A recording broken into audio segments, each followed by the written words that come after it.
Oke Sobat Rupiah, udah tahu belum sih yang namanya ekonomi dan keuangan syariah? Dan kira-kira ekonomi dan keuangan syariah ini apa ya yang lagi up to date-nya sekarang, yang kekiniannya banget? Untuk tahu lebih lanjut lagi, kita panggil langsung Mbak Yuri dari Departemen Ekonomi dan Keuangan Syariah Bank Indonesia. Halo. Selamat siang Mbak Yuri, halo apa kabar? Silakan duduk Mbak. Ya. Oke, Terima kasih. Mbak Yuri sama-sama.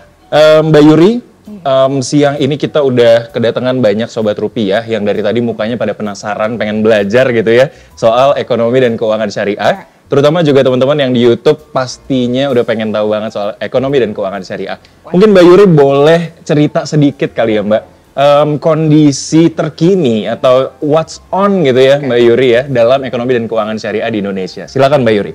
Oke, halo Sobat Rupiah, ketemu dengan saya Yuri dari Departemen Ekonomi Keuangan Syariah. Kalau bicara tentang ekonomi keuangan syariah itu bahasanya banyak banget. Biasanya kalau yang terlintas di pikiran teman-teman biasanya apanya sih gitu? Istilah ya. Nah kali ini kita nggak bicara istilah yang ribet-ribet, yang mumet-mumet, enggak. Musyarakah, mudarabah, enggak. Kita tinggalkan dulu itu ya.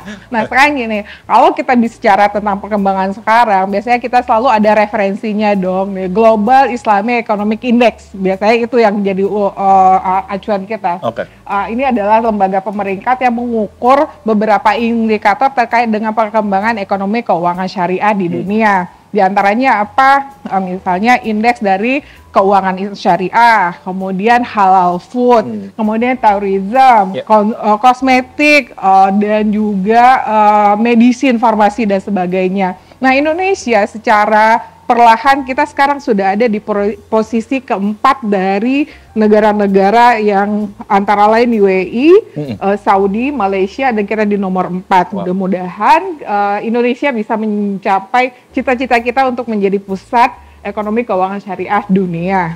Nah itu kalau kita bicara secara global. Di nasionalnya apa sih gitu. Nah teman-teman ada nggak yang hadir di ISEF di tanggal 25 sampai akhir Oktober lalu? Ada yang datang ke GCC? Anyone? ISEF itu apa Mbak Yuri? Nah, Indonesia Sharia Economic Festival. Ini adalah wadah yang kita bangun sejak tahun 2014 dan ini sudah tahun ke-10 nih kita menyelenggarakan, di mana wadah ini ditujukan untuk semua ekosistem ekonomi keuangan syariah, mulai dari pengusahanya, entrepreneurnya, kemudian dari akademisinya, kemudian juga dari sisi keuangannya itu berkumpul di sana, sehingga teman-teman bisa melihat ini adalah miniatur dari kegiatan ekonomi keuangan syariah. Nah, kira-kira itu sih perkembangan terkini. Kemudian apalagi kalau kita bicara event itu banyak banget. Nanti Mas Ian tanya aja deh. Oke, siap. Berarti kondisi terkininya kira-kira cita-cita kita sebenarnya masih menjadi untuk pusat ekonomi syariah dunia ya. Of course. Karena memang setahu saya nih Mbak Yuri, monggo konfirmasi, Indonesia itu salah satu negara atau justru negara pertama ya Mbak dengan penduduk Muslim paling tinggi. Nah di itu, dunia. nah ini trik kalau misalnya kita cek, biasanya kalau teman-teman kalau belajar ekis ya ekonomi keuangan Islam pasti kita sama-sama cek di Google, tanya dong Mbak Google, walaupun sekarang ChatGPT juga udah banyak jadi bahan resource-nya teman-teman. The biggest Muslim population country adalah Indonesia gitu loh. Nah memang dengan modal itu mestinya kita bisa menjadi hub center dari ekonomi syariah di dunia. Gitu. I see. We are going to that. Yes, amin ya Mbak ya. Oke, Mbak Yuri, sekarang kalau misalnya kita ngomongin Indonesia dan juga ekonomi dan keuangan syariah nih Mbak. Kalau dari Bank Indonesia sendiri Mbak, apa sih upaya yang dilakukan sama Bank Indonesia untuk mendorong kemajuan ekonomi dan keuangan syariah itu tadi Mbak? Oke, baik. Untuk menjawab ini saya mau bicara dua hal nih. Kemudian peran Bank Indonesia itu, kemudian apa sih program yang dilakukan. Kalau dari sisi peran, teman-teman nanti bisa ingat singkatan namanya AIR atau RAIN gitu. AIR itu akselerator, inisiator, dan regulator. Apa sih akselerator? Itu Bank Indonesia mempunyai inisiatif-inisiatif untuk mempercepat bagaimana mewujudkan kapasitas yang dimiliki Indonesia untuk menjadi pusat halal, pusat ekonomi keuangan syariah dunia. Inisiator, ini misalnya bicara tentang inisiatif-inisiatif apa yang belum ada Sekarang kita wakaf link sukuk misalnya, kemudian kita menggunakan uang itu tidak hanya untuk jual beli, kan bisa juga untuk investasi gitu loh, kebijakan-kebijakan apa yang kita lakukan. Nah itu kalau itu peran sebagai inisiator, misalnya inisiator juga adalah kita ngelihat bahwa penduduk di Indonesia itu ribuan jumlah pesantren yang kalau misalnya kita gabungkan satu sama lain, interaksi ekonomi satu pesantren dengan pesantrennya lain, bahkan hanya di pesantren itu sendiri, itu sudah menunjukkan kemandirian ekonomi syariah di Indonesia. Nah itu salah satu bentuk dari inisiator. Kemudian dari sisi regulator, nah teman-teman tahu bahwa sejak tahun 2013 kan kita sudah ada pemisahan fungsi tugas untuk pengawasan perbankan yang tidak lagi di Bank Indonesia, tapi kan kita untuk pengawasan sistem keuangan masih ada di Bank Indonesia, itu peran kita sebagai regulator. Baru selesai nih, itu sudah fungsi. Kemudian kita lihat program. Nah program di Bank Indonesia itu kita bisa lihat dari sisi 3 hal. Yang pertama tentang akselerasi pembentukan ekosistem halal. Yang kedua, penguatan sistem keuangannya. Yang ketiga, halal lifestyle. Nah, 3 hal ini yang menjadi payung program yang dilakukan Bank Indonesia. Dari 3 hal ini banyak nih turunannya, Mas Yan. Misalnya untuk pilar 3 halal lifestyle, jadi yang paling gampang ya teman-teman. Halal lifestyle kan biasanya kalau misalnya ada berapa sih kita dengan sadar bahwa gaya hidup gue tuh udah halal lifestyle loh, gitu loh. Kan biasanya minimalis, banyak lah. Teman-teman muda pasti lebih tahu dibanding saya gaya hidup apa yang sekarang lagi tren. Nah ini yang dilakukan Bank Indonesia lebih membahasakan sebenarnya ekonomi syariah melalui kebiasaan sehari-hari. Mungkin saya mau spill sedikit nih Mas Yan. Spill Mbak, silakan Tadi Mbak. kita kan ngomong ya, Indonesia is the biggest Muslim population country. Tapi satu sisi ada berita agak sedihnya ketika kita Bank Indonesia melakukan survei tentang literasi ekonomi keuangan syariah di Indonesia. Pada tahun pertama kita lakukan survei 2019 angkanya hanya di 16%. Kemudian di tahun 2022 itu angkanya 23,6%. Dan terakhir ini survei tracking tahun ini cuma 28. Artinya apa? Kalau 23%, artinya dari 100 orang, hanya 23 orang yang paham tentang ekonomi syariah.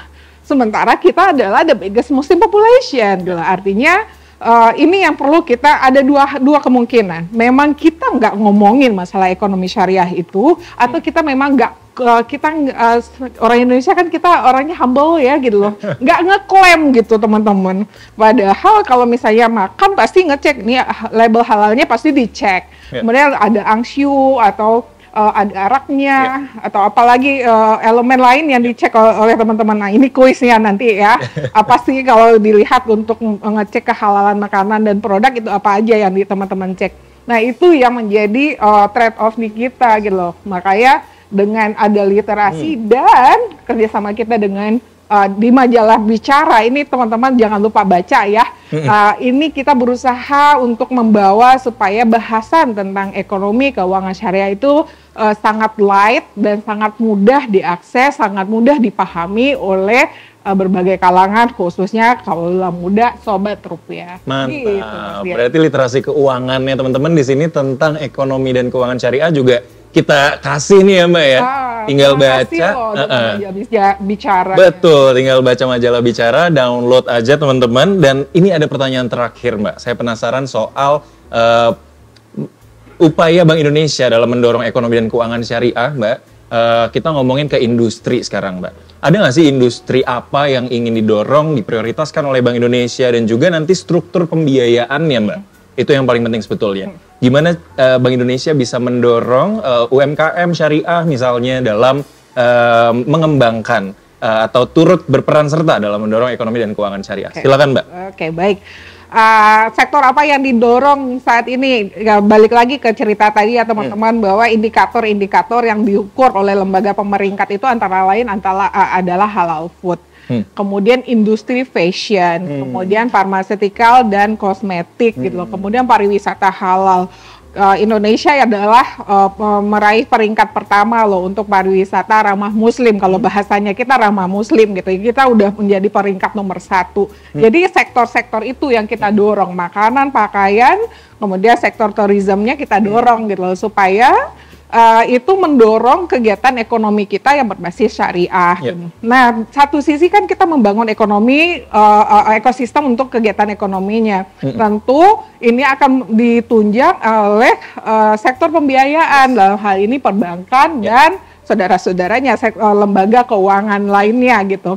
Nah, kalau misalnya kita teman-teman ingat, Indonesia itu kan bergeraknya kita dengan kewenangan kita dalam mengembangkan keuangan, sektor keuangan dulu. Ingat kita dulu punya satu bank yang mengamalkan prinsip syariah. Kemudian kita mengembangkan makin banyak bank umum syariah dan BPRS syariah gitu.